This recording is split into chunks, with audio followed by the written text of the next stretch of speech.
Bonjour à tous, aujourd'hui on se retrouve dans une nouvelle vidéo et dans cette vidéo on va voir la troisième partie des paramètres avancés du séquenceur pas à pas. Donc dans la deuxième partie on s'était arrêté à partir de Opio. Donc là on va faire pardon, toutes les menus qui sont juste ici. Donc on va commencer par auto resave. Donc ça te permet en fait, vous allez voir. Donc quand vous mettez sur off, vous pouvez faire comme vous voulez, la petite barre en bas là. Par contre quand vous mettez par exemple sur minimum, vous pouvez pas la bouger. En fait, vous pouvez juste la bouger en hauteur, mais pas en descendant. En fait, ça va optimiser l'espace qu'il y a avec comment dire, les playlists, enfin pas les playlists, mais les parties qui sont ici. Donc, si on rajoute par exemple un VST, et en fait, ça va optimiser et on ne pourra toujours pas aller en bas en fait. Ensuite, pour le maximum, en fait, là, par contre, ça va prendre, comme vous le voyez, ça va suivre la ligne d'en bas et ça va prendre le maximum quand vous tirez. Et ensuite, le resave known, je sais pas exactement à quoi ça sert le resave now. Et juste celui-ci, je sais pas trop à quoi ça sert. Bon bah, de toute façon moi je le mets tout le temps en off, comme ça on est libre de ses choix. Mais au moins vous savez que j'ai cette possibilité là.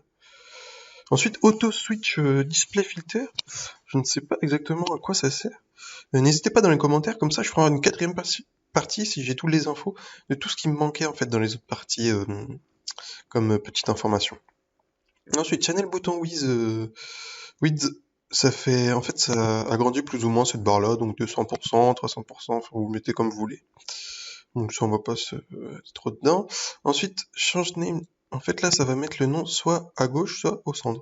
Donc moi, je le mets au centre. On va le remettre comme au début. Ensuite, focus. J'ai pas trouvé non plus ce que c'était exactement. Focus, je trouvais pas que ça faisait grand-chose. Mute remove, pareil. Ensuite, show mixer track selector. Donc Alt plus M. En fait, si vous voyez juste ici, on a pu, comment dire, le channel, enfin les pistes ici qui sont avec comment dire, la table de mixage. Donc si vous voulez remettre, c'est Alt M, et ici on peut voir en fait laquelle est assignée sur quelle table de mixage. Par exemple, si je mets la 4, et ainsi de suite. Voilà. Après, vous pouvez l'enlever. Moi j'aime bien le mettre parce que c'est quand même plus facile. Ensuite, ça ici, j'ai pas trouvé exactement ce que ça faisait, piano roll, il n'y a rien d'exceptionnel.